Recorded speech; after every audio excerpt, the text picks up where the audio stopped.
सुप्रभात। मैं हूँ जगेंद्र राणा। इति नहीं नेति मार्ग है अध्यात्म का। इति नहीं नेति मार्ग है अध्यात्म का। जीवन बड़ा कठिन है, चारों ओर भीषण समस्याएं खड़ी हैं। मनुष्य करे तो क्या करे। पुत्र माता पिता की बात नहीं मानते, मनमानी करते हैं, उलाहने आते हैं, उल्टी सीधी बातें सुनने को मिलती हैं माता पिता को। वो करें भी क्या। यदि उन्हें समझाते हैं तो समझते नहीं, ताड़ना करते हैं तो मारने पर उतारू हो जाते हैं।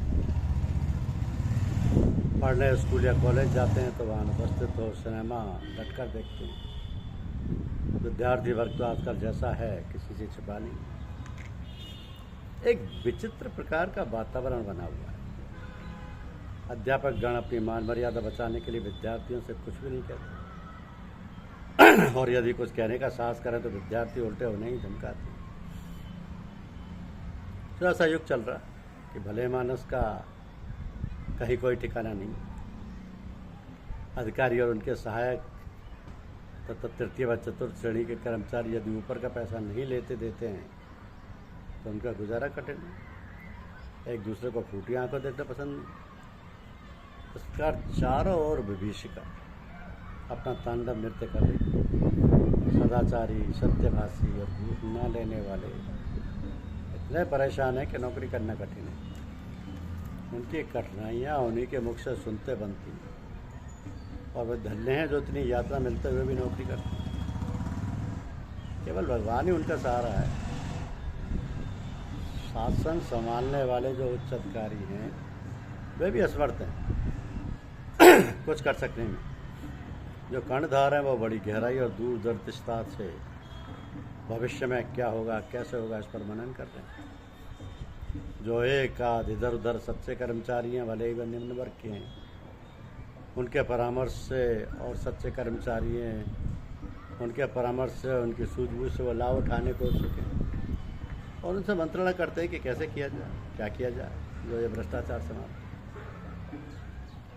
तो भ्रष्टाचार की व्यापकता देखते हुए यदि कोई सच्चा और ईमानदार मनुष्य मिल जाता है तो आश्चर्य होता है।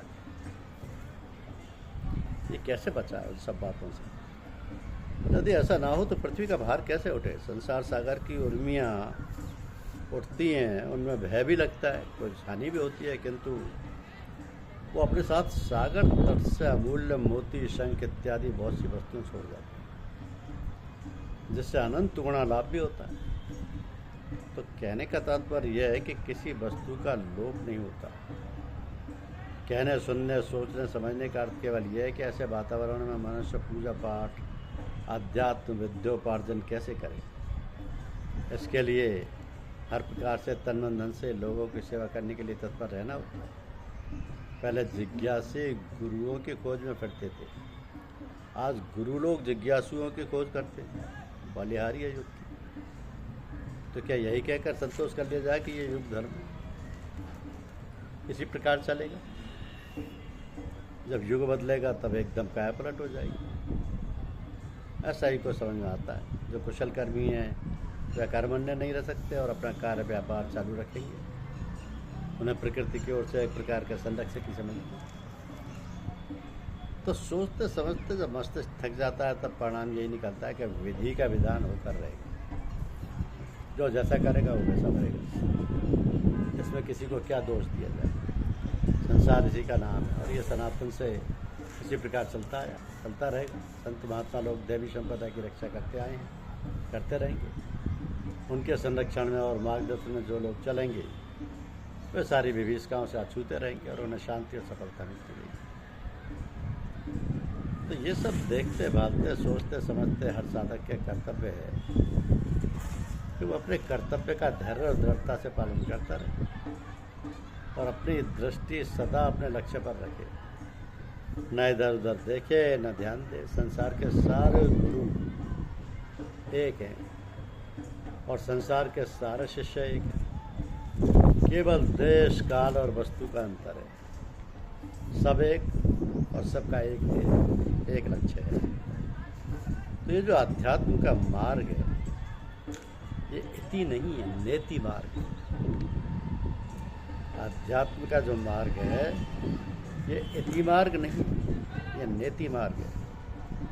अब तो कहीं भी ठहराव नहीं है, चलते चलो अनवरत, गिरते पड़ते रोते जीतते, किंतु साहस और धैर्य को पकड़े हुए अपने पथ प्रदर्शक का दामन थामे हुए निशंक चले चले इष्ट पद की प्राप्ति कभी न कभी हो ही जाएगी। कहा ना कि हारिए ना हिम्मत, बिसारिए ना राम। जहाँ भी जाओ, जहाँ भी रहो, जो कुछ भी चखाओ और जो भी बोलो, उसमें ऐसी मिठास, ऐसा प्रेम और आकर्षण हो कि जो भी सुने उसके भी कान में भनक पड़े, उसे ऐसा जान पड़े कि मानो कोई अपना निज जन है जिसमें अपनेपन की, प्रेम की अनुभूति हो रही है।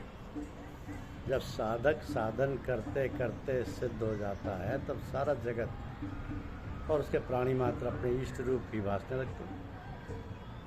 तो जब इष्ट दिखाई देता है तब फिर वह कैसे अपशब्द बोल सकता है और कैसे दुर्व्यवहार कर सकता है।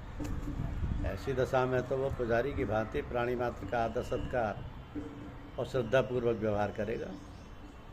इसी प्रकार सभी साधक यदि ठीक प्रकार से साधना सच्चे मन से पूर्ण श्रद्धा विश्वास के साथ करें तो फिर उसका पूर्ण रूपेण रूपांतर हो जाएगा।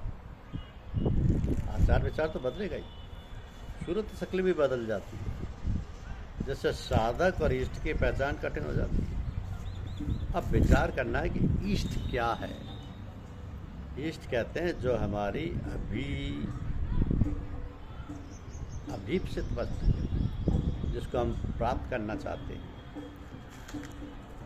उसमें घुल मिल जाना चाहते हैं। तो इष्ट तो हमारा भगवान ही हो सकता है, कारण कि वो अजर अमर अविनाशी है, घटघटवासी है, उसी ने सारा संसार बनाया और हम उसी के अंश मात्र हैं।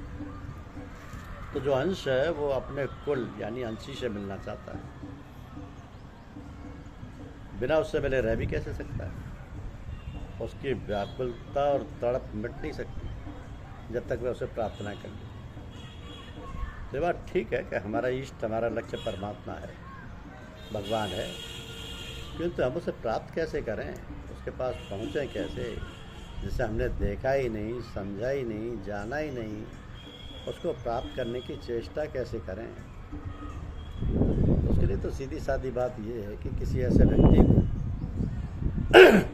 जो इस अवस्था को पहुँचा हो, जिसने उसे प्राप्त कर लिया हो,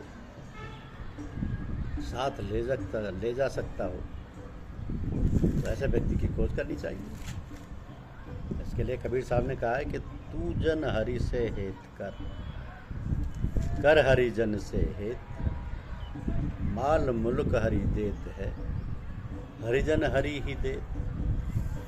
तो परम पिता परमात्मा ने हमारी सुख सुविधाओं की सारी वस्तुएं उत्पन्न कर दी, मनुष्य को बाद में बनाया। पहले उसने आवश्यकता की हर वस्तु पैदा कर दी। वो ऐसा परम दयालु कृपालु है, तो उसके जो परम भक्त और ज्ञानी जन हैं, महात्मा संत सतगुरु हैं, उनका सत्संग करना चाहिए और उनके बतलाए हुए मार्ग पर चलना चाहिए।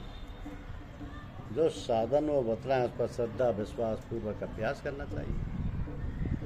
जब साधक को सद्गुरु मिल जाते हैं तब उसके सारे मोह और संताप, दुख और कष्ट मिल जाते हैं, उसके चित्त को शांति मिल जाती है और वो सारी दुविधाओं से रहित हो जाता है। तो उसमें विलम्ब नहीं करना चाहिए और दत्त चित्त होकर साधन में जुड़ जाना चाहिए। ये शरीर नश्वर है, न जाने कब छूट जाए। तो जो साधक है उनको चाहिए सांसारिक कार्य में उतना ही लिप्त हों जितने में उनकी जीविका चलती रहे, बाल बच्चों और सारे परिवार का भरण पोषण होता रहे। दूसरे लोगों को देखकर, धनी रईस और साहूकारों को देखकर धन दौलत इकट्ठे करने के चक्कर में उसे नहीं फंसना चाहिए। मालिक ने जो दे रखा है उसी में संतोष करके अपना और अपने परिवार का पालन पोषण करें, तभी भलाई है। दूसरों की देखा देखी करके अपने को सांसारिक बंधन में नहीं फंसाना चाहिए, वरना जितने फंस चुके हैं उससे निकलने का प्रयास करना चाहिए। तो संसार चक्र बहुत जटिल है, फंसते जाना सरल किंतु निकलना कठिन है। तो सोच समझ कर अपने समय को व्यर्थ मत जाने दो, बीती ताई विसार दे आगे की शुरू